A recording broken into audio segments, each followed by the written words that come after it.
পিনপতন হুটহাট নীরবতায় গাড়ির শব্দ ভেসে আসছে বাইরে থেকে। প্রায় মিনিট পাঁচেকের মতো সেভাবেই জড়িয়ে ধরে রেখেছেন তাসফি ভাইয়া। ওনাকে ওভাবে জড়িয়ে ধরে থাকতে দেখে আমি যা বোঝার বুঝে গেছি।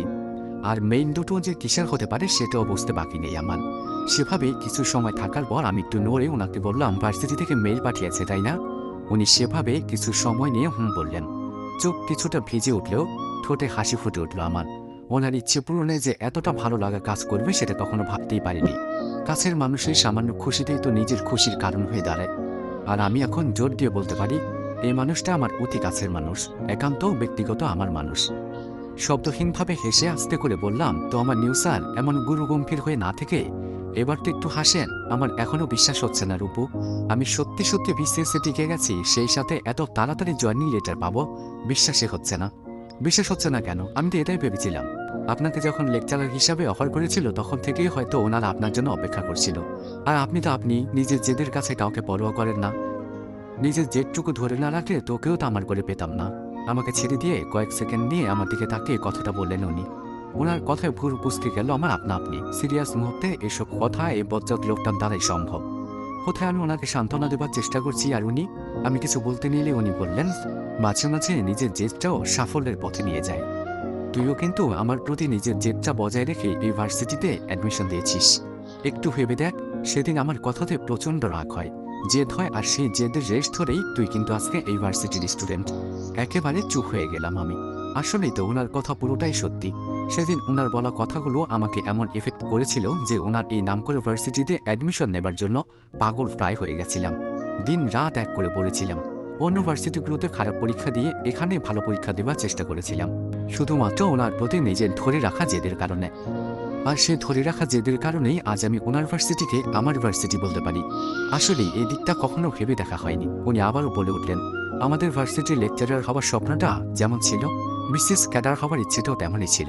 ভেবেছিলাম ভার্সিটিতে জয়েন হবার পর সময় নিয়ে বিসিএস এর প্রিপারেশন নেব, কিন্তু ভাগ্য আর জেদের কাছে এই 2 বছর স্বপ্নটাকে ধামাচাপা দিতে হলো। জানিস এই জেদটা আমার কিভাবে তৈরি হলো? 1.5 বছর আগে রিটায়ার্ড হওয়ার প্রফেসর আফজাল স্যারের জন্য। ওনার কথাগুলো মনোযোগ দিয়ে শুনে শেষে আবার অবাক হয়ে গেলাম কিছুটা। আমি তো জানতাম উনি ইচ্ছে করে এমন জেদ ধরে রেখেছেন। কয়েক সেকেন্ড সময় নিয়ে উনি আবার বলতে শুরু করলেন, প্রফেসর আফজাল স্যার নরম মনের মানুষ হলেও ভার্সিটির সবাই রাগী আর একঘেয়ে বলে জানত। একটা পুরো ভার্সিটি চালানোর মতো ক্ষমতা রাখতেন উনি। এতটাই ভয় পেত সবাই স্যারকে। সেই সবার সাথে আমিও ছিলাম। আমিও অনেক ভয় পেতাম। মনে হতো এই বুঝি একটু ভুলের জন্য বকা খেতে হবে, কিন্তু ক্লাসের সবাই বকা খেলেও আমি বাঁচছিলাম। পড়াশোনার রুলস মেনটেন করা, সবকিছু পারফেক্টভাবে চেষ্টা করতাম। সেজন্য হঠাৎ স্যারের নজরেও পড়ে গেলাম। স্যার মাঝে মাঝে আমাকে আলাদাভাবে ট্রিট করতো, সেটা বুঝতে পারতাম, কিন্তু হঠাৎ তোকে নিয়ে দাদুর কথাগুলো আমার উপর ইফেক্ট করে। এলোমেলো হয়ে পড়ি একেবারে। সেই সাথে পড়াশোনার প্রতি আগ্রহ হারিয়ে ফেলি কিছুটা। তাতে ফার্স্ট সেমিস্টারের রেজাল্ট খারাপ হয়ে যায়। স্যার হয়তো আমার রেজাল্ট খারাপটা মেনে নিতে পারিনি। আলাদাভাবে ডেকে পাঠান আমায়, অনেক কথা শুনিয়ে দেন। এটাও বলেন লেকচারার হিসেবে জয়েন করতে পারবো না। কিন্তু সেদিন স্যারের একটা কথা আমার মাথায় গেঁথে গিয়েছিল, আমি নাকি স্যারদের ভালোবাসা আর ভালো সম্পর্কের জোরেই টিচার হব, নিজের যোগ্যতা দিয়ে নয়। সেদিনই নিজের জেদটা ধরে নিয়েছিলাম। ভার্সিটিতে পরীক্ষাতে দেখার পর ভাইবাতে রাখা হয়। সেদিন ইচ্ছে করেই গিয়েছিলাম ভাইবা দিতে, কারণ আমি জানতাম আফজাল স্যারও থাকবেন ওখানে। ভাইবার পর যখন আমাকে জয়েনিং লেটার দিতে চাইল তখন সেটা প্রত্যাখ্যান করে বলেছিলাম, নিজের যোগ্যতায় বিসিএস ক্যাডার হয়ে তবে ইউনিভার্সিটিতে লেকচারার হিসেবে জয়েন করবো স্যার, তাছাড়া নয়। সেদিন আফজাল স্যারের চোখে প্রথমবার বিস্ময় দেখেছিলাম। উনি হয়তো বিশ্বাস করতে পারছিলেন না আমার কথা। তারপর স্যার আমায় অনেকবার জয়েন করতে বলেছিলেন, কিন্তু আমি জেদটাকেই প্রশ্রয় দিয়ে এসেছি। স্যারের প্রতি আমার রাগ ছিল না কখনোই, বরং ওনার সন্নিকটে গিয়ে গর্ব হয় আমার। আজকেও স্যারের বাসায় গিয়েছিলাম, সেখান থেকে ফিরতে দেরি হলো। হাজারো বিস্ময় নিয়ে তাকিয়ে আছি ওনার দিকে। উনি যে নিজের মাঝে এত কিছু চেপে রেখেছিলেন সেটা আমি কেন, বাসার কেউই জানতো না। বাসা থেকে জবের কথা বললেও এটা সেটা বলে কাটিয়ে দিতেন, বলতেন বিসিএস এর পরে দেখা যাবে। ওনার কথাগুলোর পিছনে যে এত কিছু লুকিয়েছিল সেটা শুনে আমি বিস্মিত হয়ে গেছি। আমার জন্য ওনাকে এত কিছু সম্মুখীন হতে হয়েছে ভেবেই খারাপ লাগলো। মন খারাপ করে আস্তে করে বললাম, আমার জন্য এত কিছু সব সহ্য করতে হয়েছে তাই না? অযথা আমাকে নিয়ে উল্টোপাল্টা কথা কেন ভাবতেন আপনি? নিজের জিনিস নিয়ে নিজে ভাববো না, সেটাই বলতে চাচ্ছিস তো? গুরু কুসকে আমার দিকে কয়েক সেকেন্ড তাকিয়ে থেকে কথাটা বললেন উনি। আমি সাথে সাথে বলে উঠলাম, মানেটা হলো তুমি আমার একান্ত ব্যক্তিগত সম্পত্তি। সেই ব্যক্তিগত সম্পত্তিটা নিয়ে শুধুমাত্র আমারই ভাবার অধিকার আছে। হুট করে কাছে এসে এভাবে কথাটা বলায় কেঁপে উঠলাম আমি। টিপ টিপ শব্দ করে উঠল বুকটা। কাঁপা কাঁপা গলায় বললাম, কি বলছেন এগুলো আপনি? এমনকি বললাম আমি তো শুধু। হঠাৎ করে তাসফি ভাইয়ের মোবাইলটা বেজে ওঠার শব্দে আমি চুপ হয়ে গেলাম। বিছানা থেকে মোবাইল নিয়ে রিসিভ করে কথা বলতে লাগলেন। যতদূর বুঝতে পারলাম ভার্সিটি থেকে ফোন দিয়েছে, কালকে একবার যেতে বলেছে ওনাকে। কথা শেষ করে আমাদিকে তাকিয়ে একটা হাসি দিয়ে বললেন, তো কোথায় ছিলাম যেন আমরা? এবার কথা ঘোরানোর জন্য কিছুটা রেগে গিয়ে বললাম, কোথাও ছিলেন না, বাসায় যে ফোন দিতে হবে সেটা কি ভুলে গেছেন? সব কথা আমাকেই মনে করিয়ে দিতে হবে তাই না? উনি সাথে সাথে অস্পষ্ট সুরে ও শিট বলে উঠলেন। আমি তো ভুলেই গেছিলাম। এই না হলে আমার বউ এভাবেই আমাকে আমার অভ্যাসগুলো মনে করিয়ে দিবে সারা জীবন। কথাটা বলেই উনি আমার গালে গভীরভাবে ওনার ঠোঁট ছোঁয়ালেন। আমি আহাম্মকের মতো হাঁ করে বসে রইলাম। কি হলো সেটা বুঝতেই আমার কিছু সময় লেগে গেল যেন। সিরিয়াস মোমেন্টে এগুলো ওনার দ্বারা কিভাবে সম্ভব হয়? হাও? আমার রিয়াকশনকে পাত্তা না দিয়ে এতক্ষণে বাসায় কল দিয়ে কথা বলা শুরু করেছেন। কোপার সাথে কথা বলে জানালেন ওনার রেজাল্ট আর ভার্সিটিতে জবের কথা। এবার ফুপির সাথেও কিছুক্ষণ কথা বললেন। ফুপি বাসায় যাবার কথা বলতে উনি জানালেন কিছুদিন পর যাবেন। সামনের মাস থেকে ওনার ভার্সিটিতে জয়েনিং এর সাথে আমার ক্লাস চলবে পুরো দমে। 1 মাস পর লম্বা ছুটি পড়বে, তখনই বাসায় যাবে বলে জানালেন। ফুপির সাথে কথা বলা শেষ করে আমাদের বাসায় ফোন দিলেন। আব্বু আম্মু বড় মা বড় চাচার সাথে কথা বললেন। সবাই যাওয়ার কথা বললে তাদেরকেও একই কথা বললেন। একে একে সবার সাথে কথা বলা শেষ করে রিফাপুর সাথে কথা বললেন। ওনার কথা শুনে যতটুকু বুঝতে পারলাম, রিফাপু হয়তো ট্রিট চাইছে ওনার কাছে। উনি না করে একসময় বলে দিলেন, আচ্ছা যা ঠিক আছে দেব, আগে বাসায় যাই, তারপর অনেক বড় করে ট্রিট দেবো তোদের। এরপর ফোনটা আমার দিকে এগিয়ে দিলেন। আমিও রিফাপুর সাথে কিছুক্ষণ কথা বলে রেখে দিলাম। রাতের প্রায় 11টা বাজে। ঘুমটি ছুটি দিয়ে বিছানায় আধো শোয়া হয়ে কাজিন দলের গ্রুপ চ্যাটে মেতে উঠেছি। পাশে মিস্টার বজ্জাত তাসফি ল্যাপটপে কিছু একটা করে চলেছে। হঠাৎ করে ফোনে কলের শব্দে চমকে উঠলাম। হাতে থাকা মোবাইলটা যেন ঘর কাঁপিয়ে তুলেছে। ভয়ের কারণে বুকে থুথু করে তাসফি ভাইয়ের দিকে তাকালাম। কোলে ল্যাপটপ নিয়ে খাটে খেলান দিয়ে বিরক্তি চোখে ভুরু কুচকে তাকিয়ে আছেন আমার দিকে। এত রাতে হঠাৎ কে ফোন দিয়েছে এটাই ভাবছেন হয়তো উনি। আমি থতমত খেয়ে ওনার দিকে মোবাইলটি এগিয়ে দিয়ে ওনাকে দেখিয়ে বললাম, গ্রুপে কল দিয়েছে পুরো শয়তানের দল, আপনাকে নিয়ে কথা হচ্ছিল এতক্ষণ। আমাকে নিয়ে তোদের এত কিসের কথা বলতো? সারা দিন এটা ওটা নিয়ে বিরক্ত করা শুরু করে থাকে। এখন নিশ্চিত সবাই ট্রিট চাই বলে মাথা খাবে। বলেই আমার ফোনটা নিতে চাইলে আমি সরিয়ে ফেললাম সাথে সাথে। বললাম, আমার তাই না, ওরা কি না কি ভাববে তার ঠিক নাই। এমনিতেই তো সবাই আমাকে ছোট পেয়ে খোঁচাতে থাকে সারাক্ষণ। বিয়ে হয়েছে 2 দিন পর বাচ্চা কাচ্চা দিয়ে সংসার ভরিয়ে ফেলবি, আর বলিস কিনা ছোট আছিস। ধরতে গেলে ওদের চেয়ে তুই বড়।